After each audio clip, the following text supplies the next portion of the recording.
Vamos a poner este tiempo en las manos del Señor, ¿les parece? Vamos a orar. Señor Jesús, estamos tan agradecidos por tu presencia en el medio nuestro. Gracias, Señor, porque eres bueno. Gracias, papá, porque nos das tu palabra para que podamos conocerte a ti, ser alentados por ti, ser, Señor, reconfortados. Y, Señor, ayúdanos esta noche al meditar, al estudiar quién tú eres, Padre, que puedas esta realización de quién tú eres pueda, Señor, hablar a nuestras vidas, pueda también, Señor, cambiarnos. En tu nombre estoy orando y estoy poniendo esto en Cristo Jesús. Amén y amén. Muy bien, vamos a orar, vamos a seguir. Y ahora, en esta noche, quería yo hablar acerca de Dios, pero de un nombre en particular, que es el Señor. Vamos en esta noche a hablar acerca de la central, muchas cosas, pero vamos a empezar ahorita a discutir acerca de la centralidad de el Señor, de Él como Señor. Y vamos a meditar en un versículo para empezar ahorita. Está en Éxodo 3, versículo 14. Éxodo 3, 14. Dice: yo soy el que soy. Dile al pueblo de Israel: yo soy, me ha enviado a ustedes. Yo soy. Yo soy. Y vamos a ver aquí, se le está presentando qué está sucediendo en este momento. Está Moisés, está viendo una zarza que está ardiendo y él dice: ¿qué está pasando? No entiendo cómo se está quemando. Veo que ahí que la zarza está ardiendo, pero veo que no se está consumiendo. ¿Qué está pasando? Y aquí se manifiesta Dios y le dice: yo soy.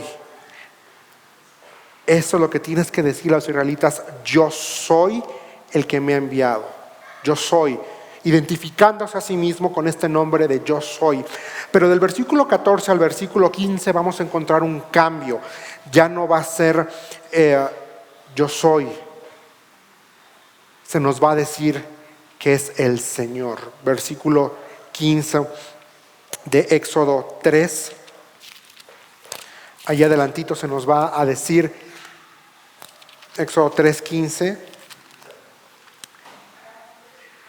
Dios también le dijo a Moisés: así dirás al pueblo de Israel: Yahvé, el Dios de sus antepasados, el Dios de Abraham, el Dios de Isaac y el Dios de Jacob, me ha enviado a ustedes.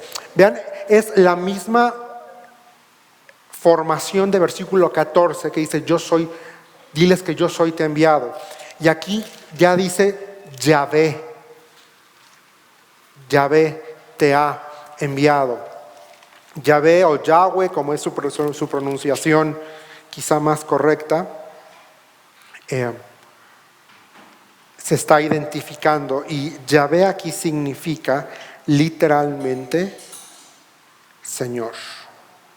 Yahvé se traduce como Señor. Y vamos a hablar en esta noche acerca de precisamente de este nombre, el Señor. El nombre de Dios, el nombre por el cual Él quiere que su pueblo lo recuerde, al menos en el Antiguo Testamento, y también que nosotros lo recordemos, es Señor, es Yahvé. Yahweh, nuestras Biblias, creo que la 60 lo traduce como Jehová. Pero lo interesante es que Yahweh, tiene, al momento de pronunciarse fonéticamente, suena como la forma verbal en hebreo del verbo ser. Por eso es que 14 dice yo soy, Y luego versículo 15 ya cambia del yo soy a Yahweh, a Jehová, a Yahvé, que significa Señor. Pero fonéticamente suena igual el verbo ser que el nombre de Jehová. Y esto es interesante y lo tenemos que notar. Y Él quiere que lo recordemos de esta forma, con este nombre que es importante, que va a ser fundamental para el resto de la historia bíblica, pero también en la forma en la que nosotros hoy nos podemos relacionar con Dios, porque estamos hablando acerca de Dios. Hemos venido hablando en las semanas anteriores acerca de Dios, de quién es Dios, de su esencia, de sus atributos, de sus características. Él es eterno, Él es incorpóreo, Él no tiene principio, Él no tiene fin, Él está por encima del tiempo como lo entendemos tú y yo hoy. Pero esta noche vamos a hablar de algo más personal.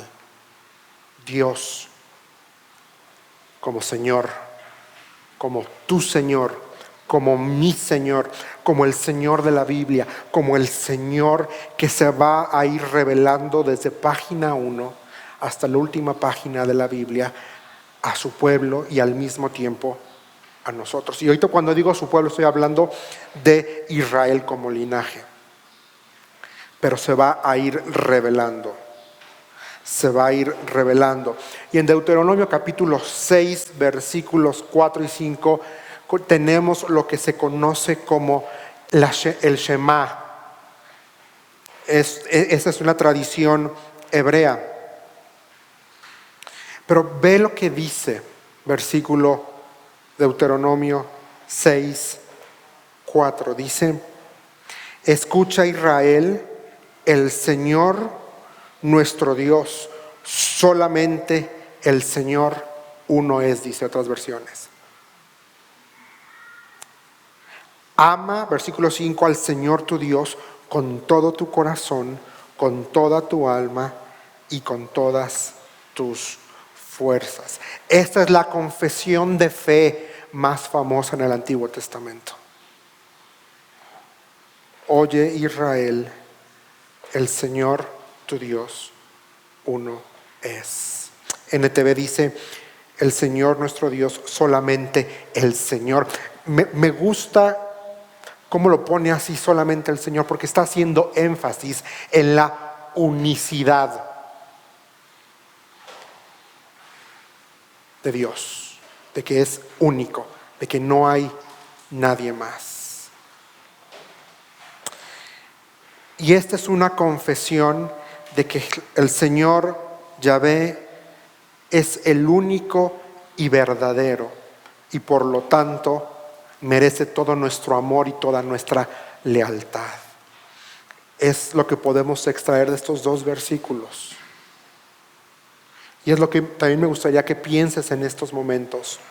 Si tu confesión de fe reconoce que Él es el único Dios verdadero y que por lo tanto merece todo tu amor y toda tu lealtad. No me lo respondas, ahí piénsalo en tu lugar. Y a lo largo de la historia del Antiguo Testamento vamos a ver a Dios haciendo obras poderosas, haciendo portentos, haciendo milagros desde día 1, desde Génesis 1:1. Él dijo: fue la luz, y fue la luz. Separó que surjan, separó el agua salada del agua dulce, que ahora den fruto, que ahora haya animales, que haciendo milagros, creando con el poder único de su palabra, como lo hemos visto en las semanas anteriores. Después, Dios haciendo, Dios obrando, Dios obrando. Y todo para que la gente sepa que yo soy el Señor. Todo esto va a ser para que su nombre y su fama sean conocidas a lo ancho y largo de la historia. No solamente para el pueblo que Él llamó en el Antiguo Testamento como suyo, sino que también dice ahí, Abraham le dice, para que en todas las naciones conozcan que Él es el Señor. En ti bendeciré a todas las naciones. Es lo que dice Dios. Y en este tenor, Éxodo 14:4 dice: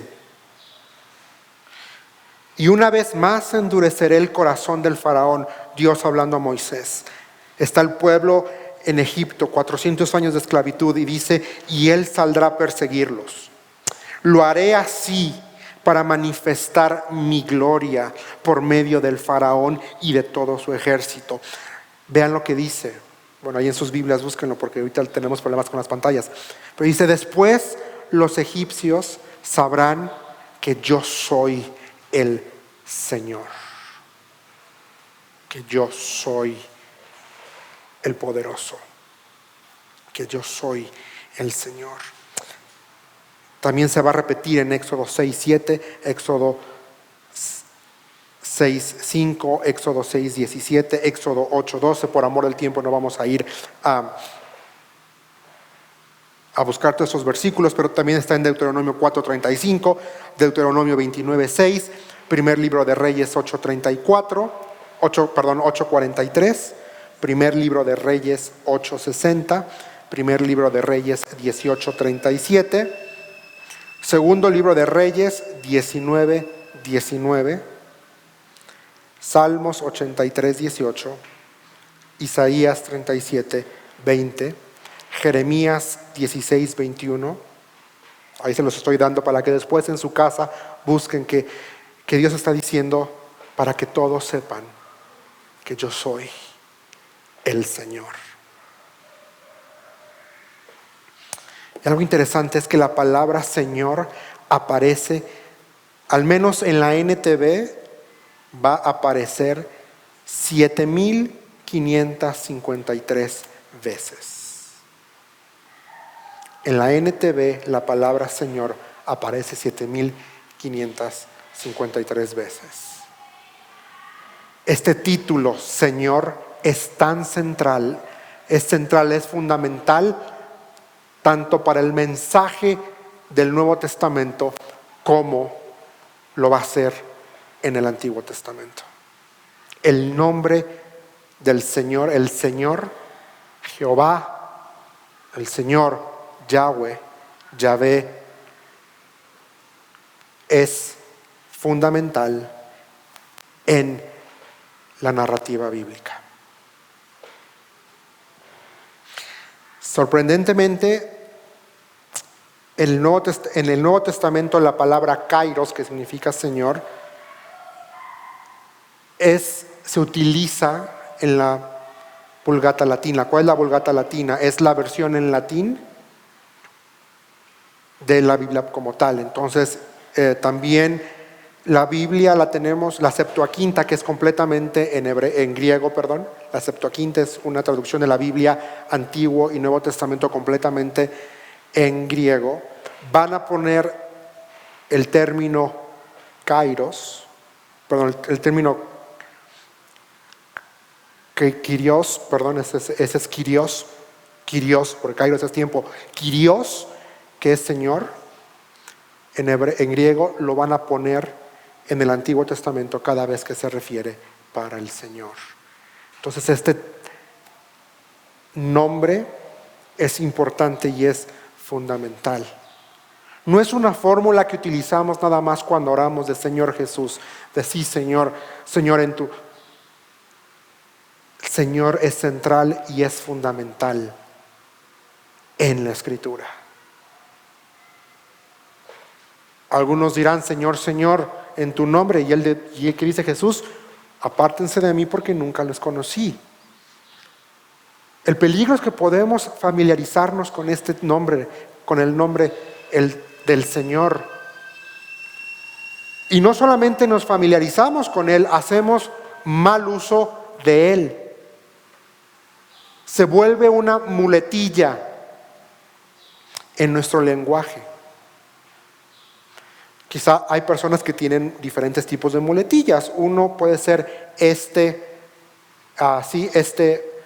pero ¿No han escuchado a alguien que para todo dice este? Algunos, a veces, en mi caso, es una muletilla, el que utilizamos. Y a veces yo he escuchado personas que cuando oran utilizan Señor como si fuera como la ficha del 1, como comodín. Sí, Señor, en tu nombre, Señor, oramos. Gracias, Señor, porque eres bueno, Señor. Señor, tú nos amas, Señor. Te pedimos por este día, Señor. Buenas noches.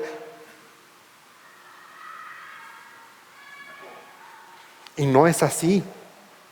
No podemos convertir este nombre en una coma más, en un comodín más. Si el Shema, que es lo que lo leímos al principio, está 2 versículos que son fundamentales en la cosmovisión religiosa del judío. Si el Shema resume de alguna manera el mensaje del Antiguo Testamento, al enseñar que Yahvé es Señor, entonces su equivalente para nosotros, Jesús es Señor, resume el mensaje del Nuevo Testamento. Jesús es Señor.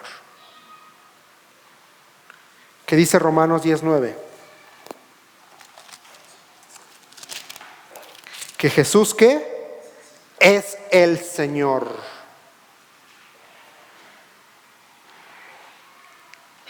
Es fundamental Romanos 10:9. Si confiesas con tu boca que Jesús es el Señor y crees en tu corazón que Dios lo levantó de los muertos, serás salvo. Punto. Que si confesamos, ¿qué dice ahí?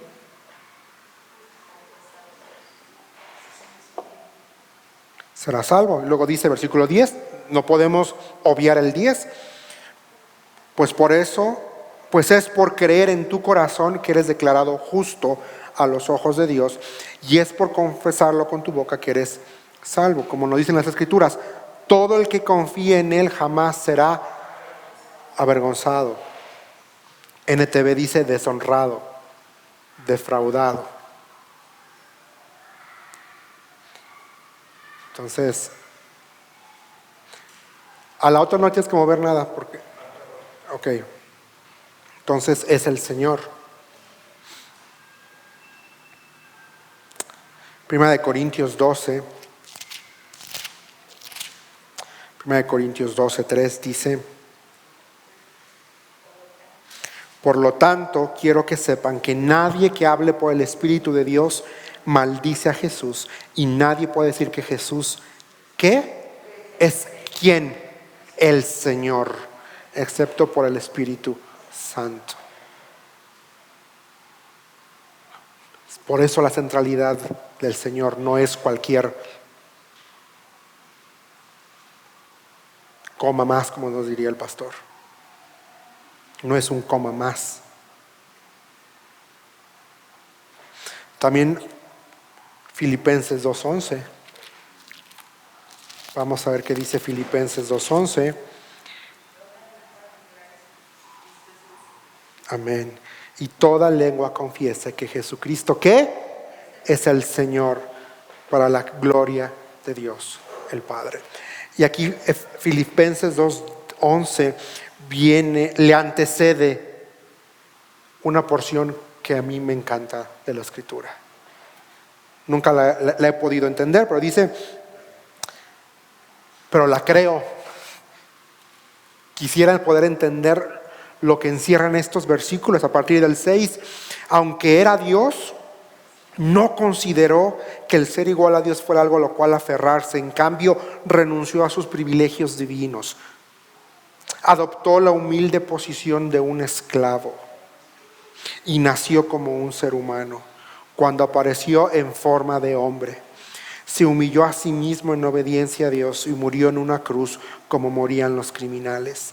Por lo tanto, Dios lo elevó al lugar de máximo honor y le dio el nombre que está por encima de todos los demás nombres, para que en el nombre de Jesús se doble toda rodilla en el cielo y en la tierra y debajo de la tierra, y toda lengua confiese que Jesucristo es el Señor. Voy a hacer una pausa aquí nada más para... De hecho, también puedes buscar el versículo desde Bibles y te lo va a aparecer ahí, sin problema, y regresar. No, el ProPresenter. Ajá, no te hace nada, no pasa nada. Sigamos adelante. ¿Qué?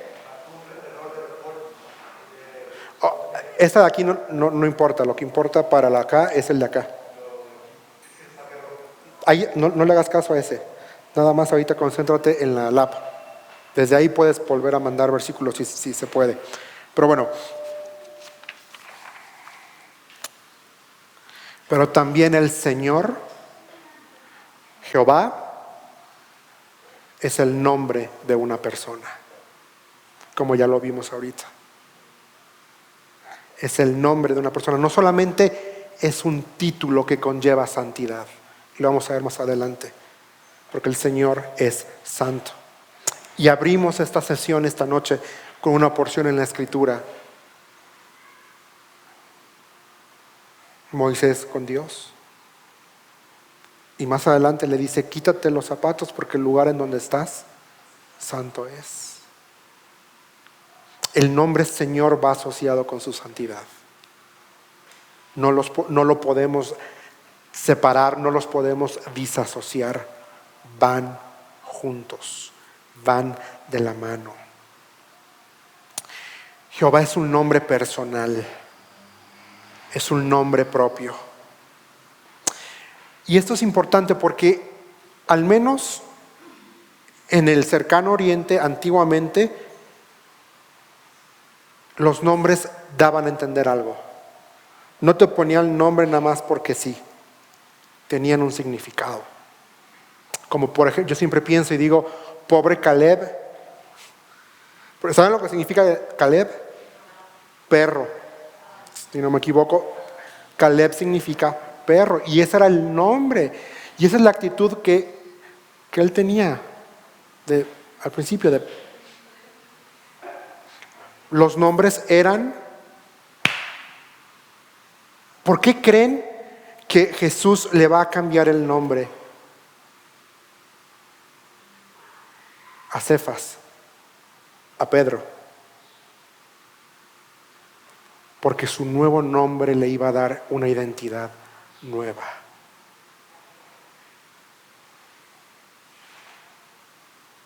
Tenían un significado.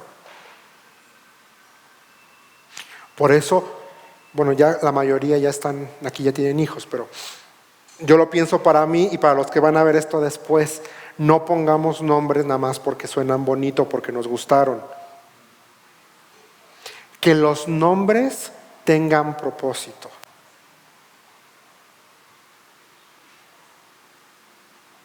Nombremos con propósito.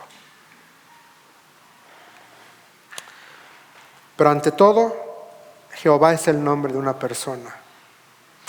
Regresamos a Éxodo capítulo 3. La historia que les estaba mencionando acerca de Moisés y Dios. Y aquí vamos a ver dos cosas. Vamos a ver no solamente a Dios hablando, vamos a ver a Dios obrando. Dios hablando y Dios obrando. Aquí vamos a ver que Dios se compromete a liberar a Israel. Pero no solamente se compromete a eso, promete redención y amenaza con un juicio. No te me acerques.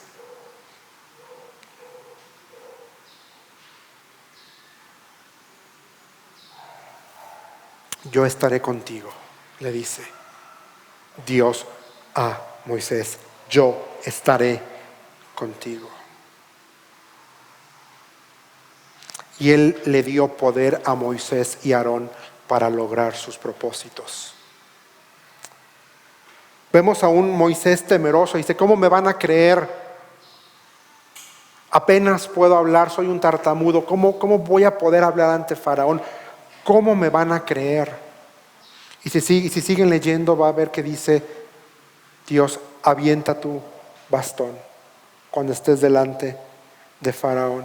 Y sabemos la historia, el bastón se convirtió en una serpiente y después la volvió a agarrar Moisés y se convirtió otra vez en una varita de madera.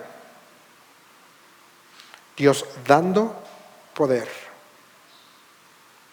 no para que Moisés y Aarón se lucieran, sino para que el propósito de Dios se lograra, porque Él es el Señor. Y como Él es el Señor, Él tiene la autoridad absoluta. Y al ser el Señor absoluto, el Señor soberano, Él se compromete. Él no solamente habla por hablar, porque dice la Escritura que Dios no es hombre como tú y como yo para echarse para atrás, para arrepentirse. Dios no miente, Dios cumple. Ya lo vimos, Dios no es un Dios pasivo, es un Dios activo. Dios no está sentado ahí nada más viendo. Dios se involucra activamente en tu vida y en mi vida porque Él es nuestro Señor. Actúa por su iniciativa propia. Dios no responde a los eventos. No es porque sucedió algo, Dios obra. Dios obra por iniciativa propia, porque Él decide involucrarse en nuestra vida, en nuestros problemas, en nuestra salud, en nuestras finanzas. Pero nosotros somos los necios que le decimos a Él, ahí quédate, no entres. Pareciera chiste lo que les voy a decir, pero así pasa con Dios. Imagínense que nuestra casa empieza a arder. Está en fuego, se está quemando. Llegan los bomberos. Y me paro afuera y le digo, no, ustedes atrás porque es propiedad privada. Y tienen aquí todo el tanque lleno de agua para apagar el incendio. Y yo le digo a los bomberos, ¿qué se creen? Es mi casa. Nadie le diría eso a los bomberos en su casa. Enciende. Pero sí lo hacemos con Dios. Tenemos problemas, nuestra vida está muchas veces por nuestra necedad y Él está ahí con todo el poder, con todo el propósito perfecto para obrar en nuestras vidas y le decimos no lo dejamos actuar. Suena ilógico lo de los bomberos, pero es lo que hacemos con Dios, tristemente. Las Escrituras rara vez usan, o casi nunca usan la palabra persona para describir a Dios, o incluso para referirse al Padre, o al Hijo, o al Espíritu Santo. Pero así como la palabra Trinidad tampoco aparece ahí, explícita, es evidente. Hasta el día de hoy, o al menos pastor, corrígeme, tú que has leído la Biblia más que yo, si aparece la palabra Trinidad aquí. Trinidad como tal, ¿la palabra Trinidad aparece? No. Pero creemos y sostenemos que Dios es un Dios trino. ¿Por qué? Porque así se revela en la Escritura. No se utiliza la palabra, y como se los mencioné en sesiones anteriores, tú y yo necesitamos crear palabras para poder tener un marco de referencia, para poder entender las cosas. Nosotros yo necesito, como lo que tengo ahí atrás en la pantalla que está corriendo, un reloj, para saber el tiempo. Ese es mi marco de referencia. El tiempo existe. Yo no tengo reloj, nunca he usado reloj en la mano, nunca. Pero eso no significa que el tiempo no exista. Yo necesito de un marco de referencia para saber que el tiempo está transcurriendo, ¿no? A veces, pues sí, ya es evidente, ¿verdad? Que el tiempo en mi persona está corriendo y me estoy haciendo calvo. Pero ocupamos. ¿Y por qué decimos que Dios se manifiesta y hablamos de la persona del Padre, de la persona del Hijo y de la persona del Espíritu Santo? Porque esa es la palabra que tú y yo entendemos, con la que nos podemos vincular para entender. Yo soy una persona, obviamente. Esto no es persona. Yo no puedo hablar con él. Yo no puedo comunicar con él. Yo no puedo actuar. Esta cosa no es persona. No puede actuar. No puede abrazarme. No puede confortarme. No puede decirme tranquilo. Solo lo puedo hacer con otra persona. Cuando estoy mal, puedo ir con el pastor y decirle: me siento mal, o metí la pata. Y el pastor puede, perdón, porque lo tengo aquí, entonces lo uso de ejemplo porque estaba en la primera silla.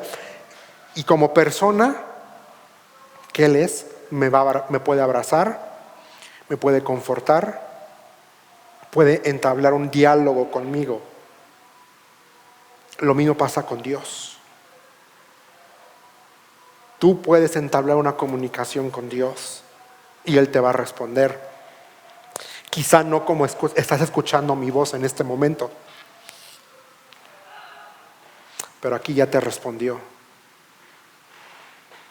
También Dios te responde por medio de situaciones, por medio de personas, pero más importante, por medio de su palabra. Y también lo hace por medio de la oración, aunque a veces convertimos la oración en monólogos.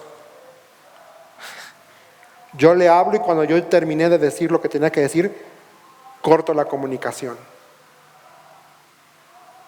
Y sí, a veces nos gusta orar y a veces presumimos que oramos mucho. Pero ¿qué tanto de nuestro tiempo de oración es un monólogo lleno de una letanía en la cual le recito a Dios lo que Él ya sabe?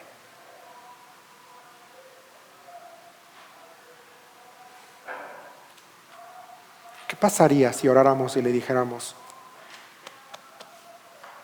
aquí dices, nunca te dejaré? Y guardamos silencio.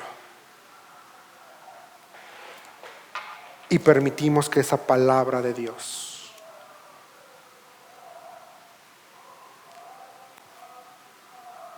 se asiente en nuestro espíritu, en nuestros corazones. A veces vamos tan deprisa, ¿no? Y Señor, te pedimos por esto, por lo otro, por lo otro, por lo otro, por lo otro, por lo otro, por lo otro. No me malentiendan, no está mal que tengamos una lista de oración y escribamos lo que... Pero la pregunta es,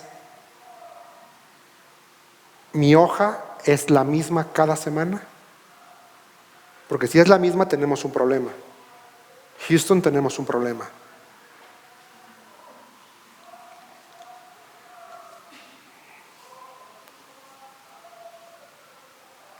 Porque entonces algo está mal, Dios no está obrando. Y eso es imposible porque Dios siempre está obrando. Entonces el que no está orando bien, ¿quién es? Soy yo. Dice la Biblia: no recibes porque no pides como debes. Y pedir como debes no es pedir lo que yo quiero, lo que a mí me gustaría. Orar como se debe es pedirle a Dios que obre su perfecta voluntad y sus propósitos en mí. ¿Y sabes por qué lo va a hacer? Porque Él es el Señor del tiempo. Él es el Señor de los recursos. Él es el Señor de todo. y Él es tu Señor. Quizá ahorita no entendemos mucho el concepto de Señor, pero si estudiáramos un poquito de historia y nos fuéramos a la etapa feudal, en los feudos, la gente le trabajaba ¿a quién? Al Señor. Y así se llamaba, el Señor, el que tenía las tierras, el que era el propietario de todo, y en su buena voluntad te daba una porción de tierra para que la trabajaras, para que la cultivaras, y el día de San Juan, o el día de lo que fuera, tú le pagabas.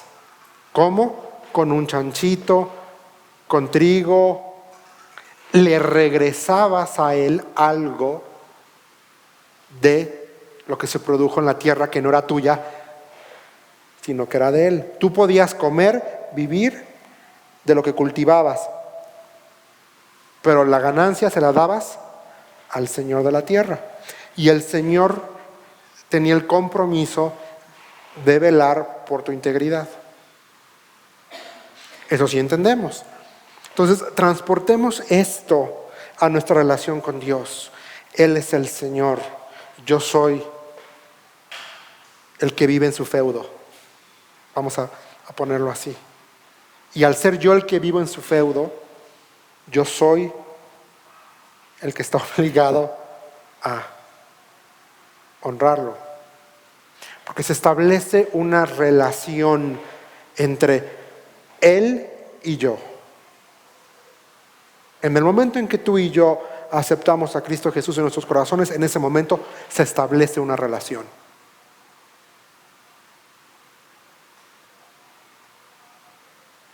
Y oh sorpresa, Él es el que dicta y Él es el que pone las particularidades de esa relación. Y el Señor es ya lo hablamos, es el nombre de una persona. Y como persona Él está vivo. De ahí la importancia del término en la Biblia de el Dios vivo. El término bíblico vivo refuerza esta idea. Dios es el Dios viviente frente a los dioses no vivientes de todas las naciones. Les decía que vamos a ver un ejemplo rápido en Jueces 8, 19. Jueces 8, 19. Jueces 8, 19.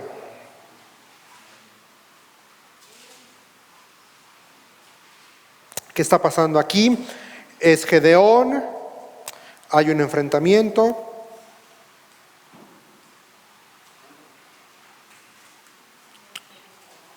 Y vean lo que dice versículo 19.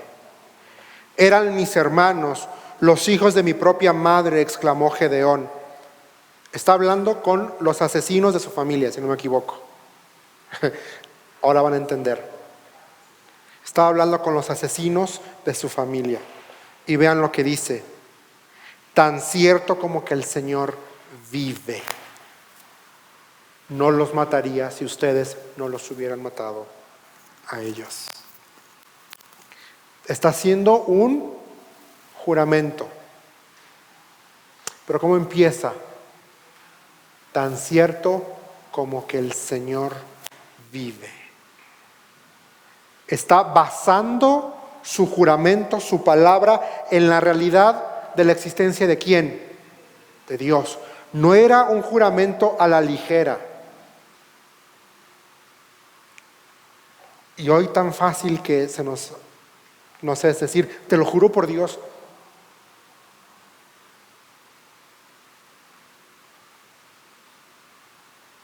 Tengamos cuidado con nuestras expresiones.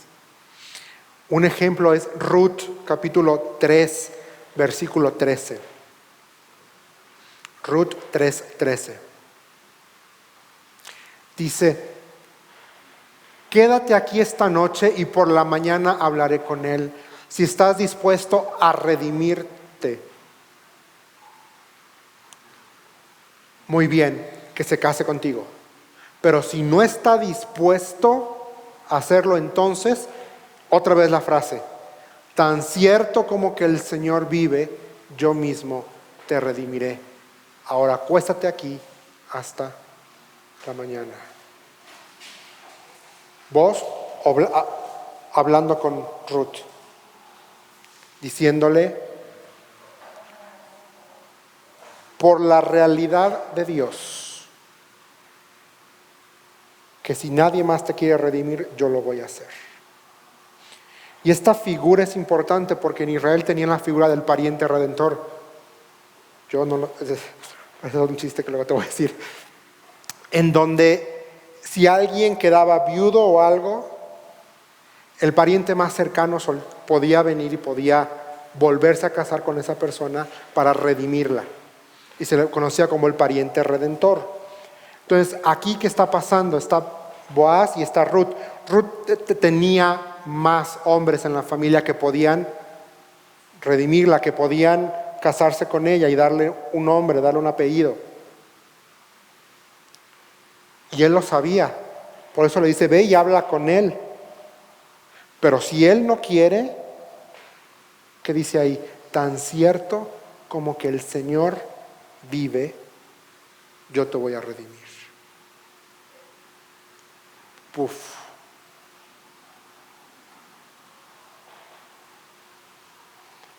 Qué fuerte, ¿no?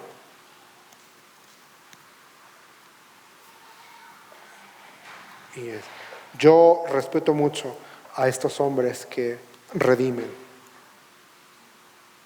No voy a decir nombres, pero a lo mejor a ustedes se les viene uno a la mente, que conocen muy bien. Porque se requiere mucho para decir yo me hago cargo. Yo me hago cargo. ¿Qué dice primer libro de Samuel, capítulo 14, versículo 45? Pero la gente intervino y le dijo a Saúl, Jonatán ganó esta gran victoria para Israel, ¿debe morir? De ningún modo. Tan cierto como que el Señor vive, que ni un solo cabello de su cabeza será tocado, porque hoy Dios lo ayudó a hacer esta gran, ¿qué dice ahí? Proeza. De modo que la gente salvó a Jonatán de la muerte. Otra vez, tan cierto como que el Señor vive. No solamente el Señor es grande, sino se nos dice ahí que Él está vivo. Y porque Él está vivo, Él puede hacer cosas maravillosas. Y podemos dar nuestra palabra.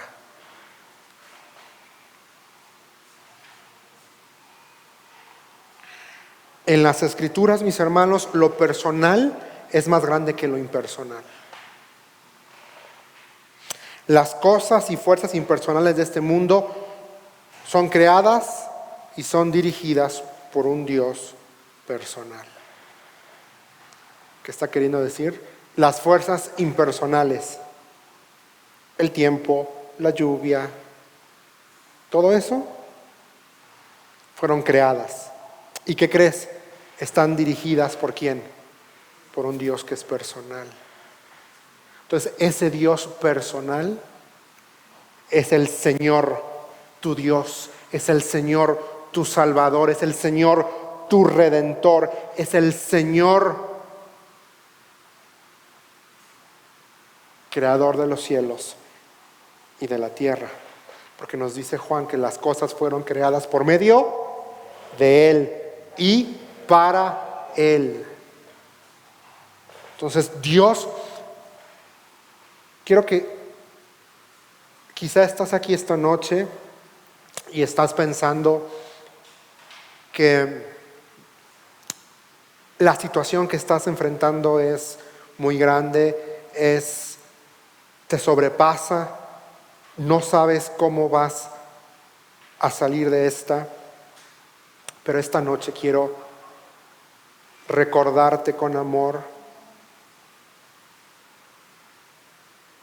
que el Señor está para ti, que el Señor que te creó es el Señor todopoderoso y Él quiere, puede y va a manifestarse en tu vida y en esa situación que tú crees que es más grande que tú. Todas las cosas maravillosas que encontramos en una personalidad, en una persona, como inteligencia, compasión, creatividad, amor, justicia, no son datos efímeros, no son cosas nada más ahí que están porque sí. Son aspectos que permanecen.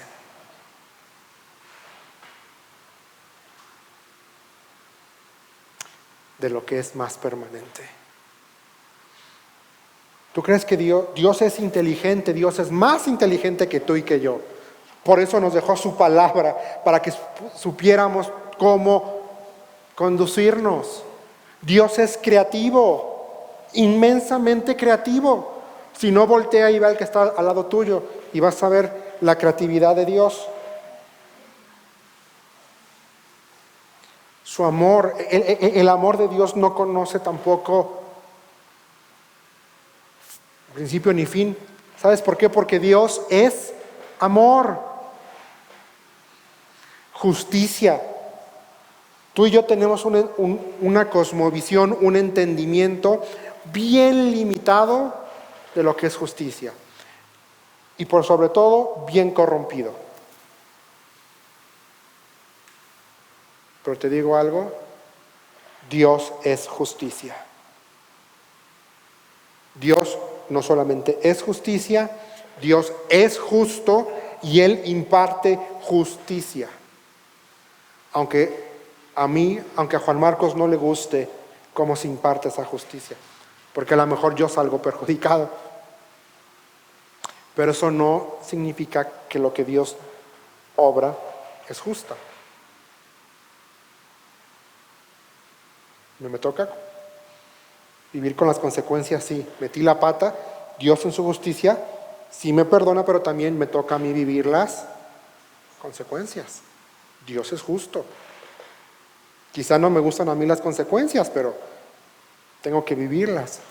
Y les decía, el Señor es santo, Yahvé es santo. Yahvé es el nombre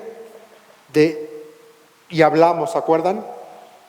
En sesiones pasadas de Dios como ser. Como ser, Él es santo. Por eso dice ahí, es el nombre de un ser profundamente santo. No debemos encontrarnos con Él como un amigo o enemigo ordinario. O sea, yo no me puedo encontrar a Dios como si me encontrara a alguien en el café de ¿qué onda? ¿Cómo estás? Sino como alguien que es radicalmente diferente a mí, alguien a quien yo tengo que postrarme en reverencia y adorarlo, que fue lo que pasó en Éxodo 3, 5 y 6. Dios hablando con Moisés, no te acerques más, le advirtió el Señor. Quítate las sandalias porque estás pisando tierra santa. Y no es porque ese pedazo de tierra fuera santo. Ese momento, ese lugar, en ese punto de la historia se volvió santo por la simple razón que la presencia del Dios, el Señor, estaba ahí. Y donde está Dios manifiesto, eso se vuelve santo. Por eso decimos que somos posicionalmente santos cuando aceptamos a Cristo. Porque el Padre nos ve a través de los ojos del Hijo. Y cuando Él nos ve limpios, Él nos ve sin mancha. Pero la realidad es que nosotros estamos lejos de ser santos. Estamos lejos de ser perfectos. Porque Dios nos ve con la lupa de la sangre de Cristo. Y ojo, esto no es excusa para que tú digas, al fin que así me ve Dios, voy a vivir mi vida como... Entonces no eres creyente, perdón que te lo diga. Porque dice primera de Juan que nadie puede hacer pecado y decir que Él es hijo de Dios. Que sí nos equivocamos, sí. Que sí, cuando voy manejando y se me atraviesa alguien, me vienen a la mente un buen de adjetivos que no están en la Biblia, sí. Pequeñas palabras interesantes que no están en la Biblia, sí. Se me vienen a veces a la mente cuando me enojo. Pero dice aquí que si confieso mi pecado, Él es fiel y ¿qué? Justo para y limpiarme. ¿Con qué limpiará el justo su camino?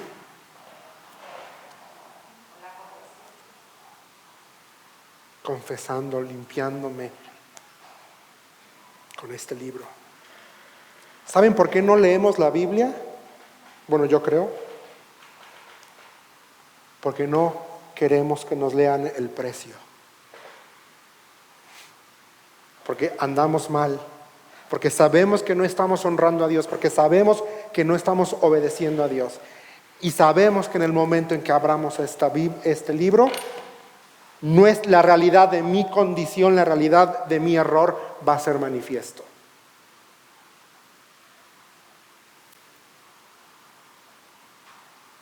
Y humanamente a nadie nos gusta que nos digan nuestros errores.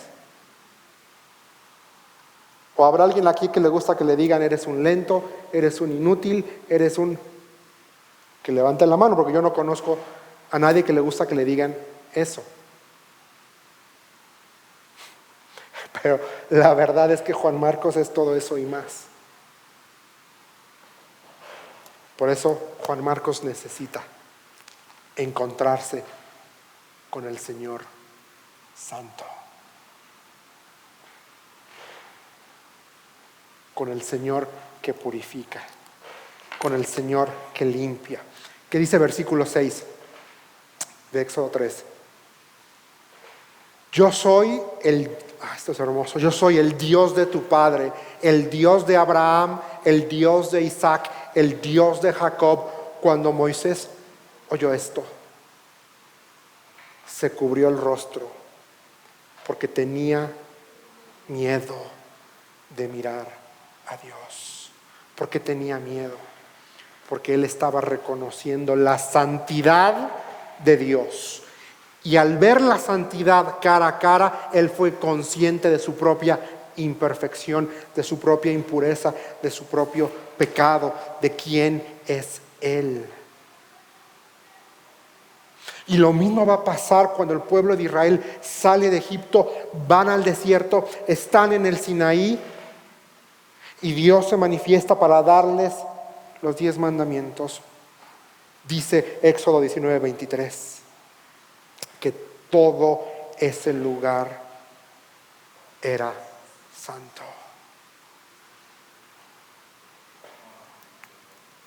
No sé si está ahí, Éxodo 19:23.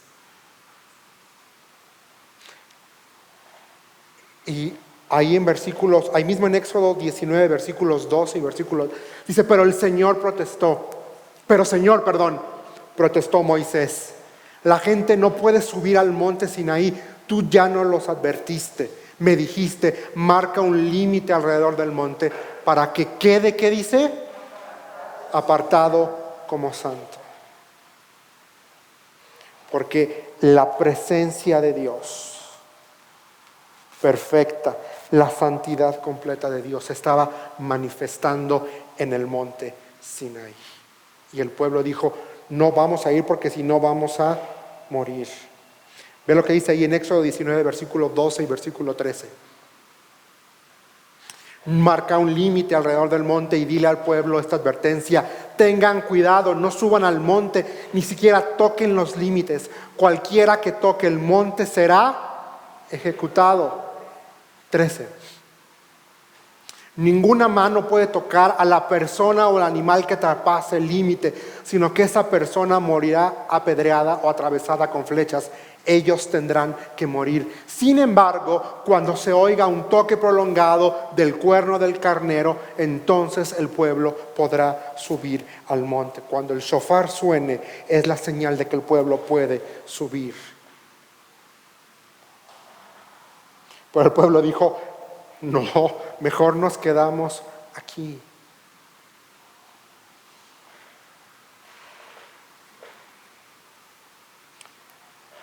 Si no fuera por Cristo, mis hermanos, no pudiéramos acercarnos al Padre, a ese ser santo.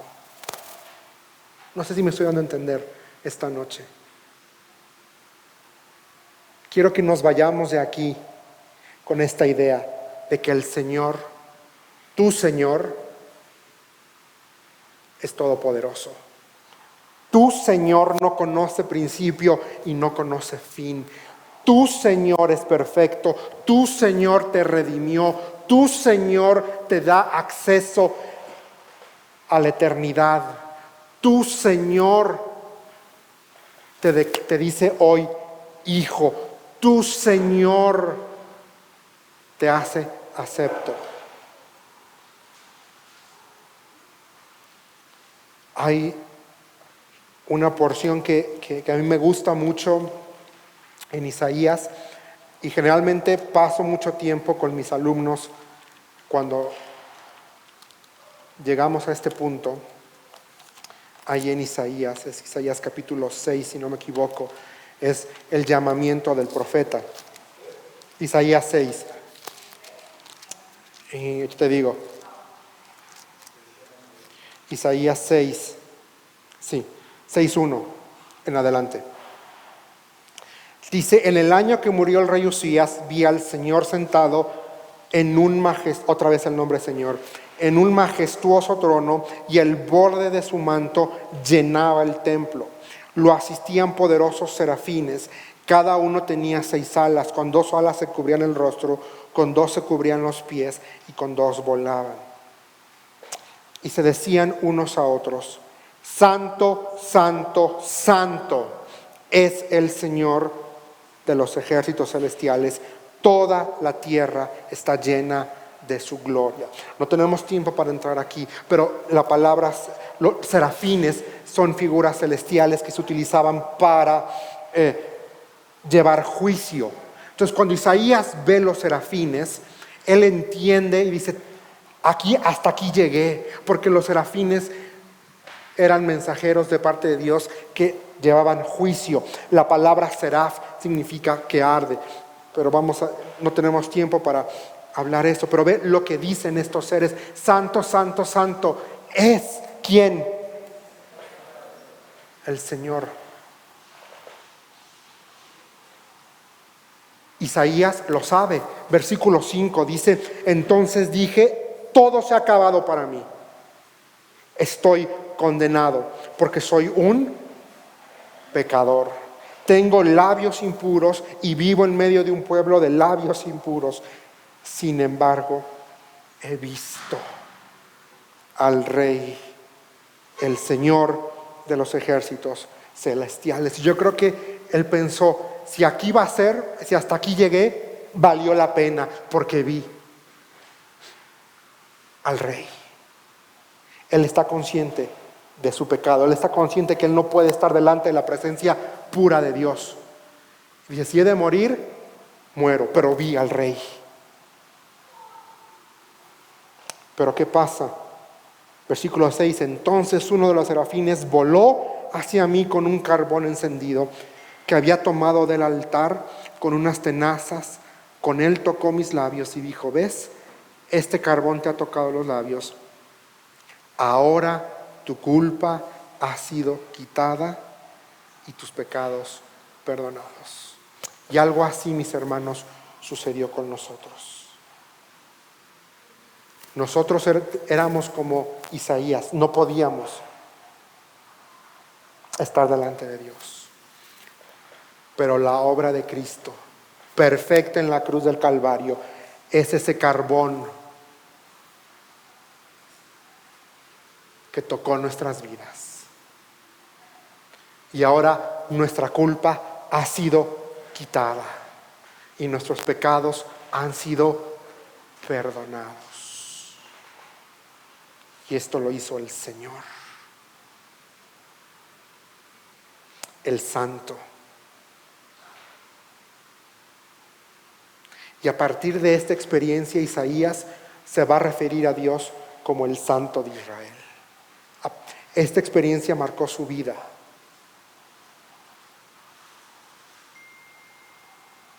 Yo pregunto y me pregunto a mí, ¿qué tanto marca mi vida el sacrificio de Cristo en la cruz del Calvario? Porque si vivo, como dice versículo 5, tengo labios impuros y vivo en medio de un pueblo de labios impuros, es porque no he entendido, no he entendido la obra de Cristo. Es porque no ha habido un cambio real en mi vida. Y ese cambio no lo produzco yo, ese cambio lo produce Él.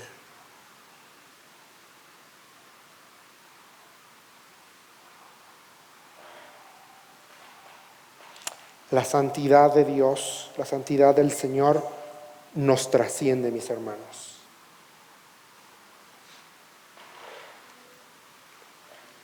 Me vuela la mente.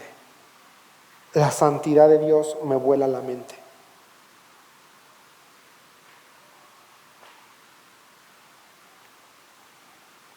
¿Quién soy yo para que de mí te hayas, para que en mí te hayas fijado?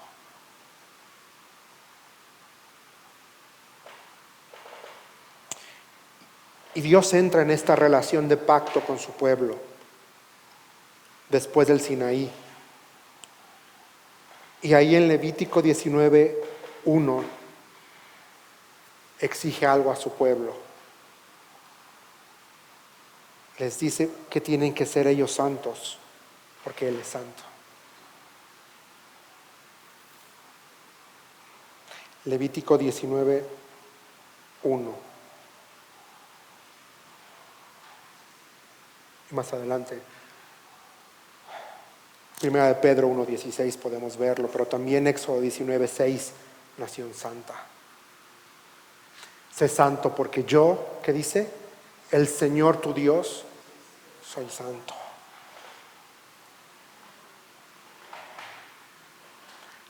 Vayámonos con esto esta noche, no tenemos tiempo ya para seguir ahondando un poquito más en lo que quería esta noche, pero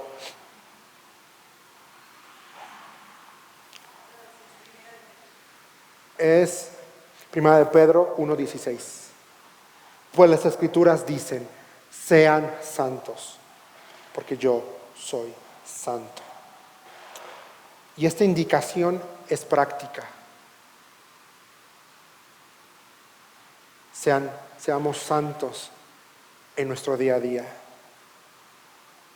¿Cómo se traduce en nuestro contexto, sean santos? Para los que están casados, ¿cómo te diriges a tu cónyuge? ¿Con qué palabras te diriges a tu cónyuge?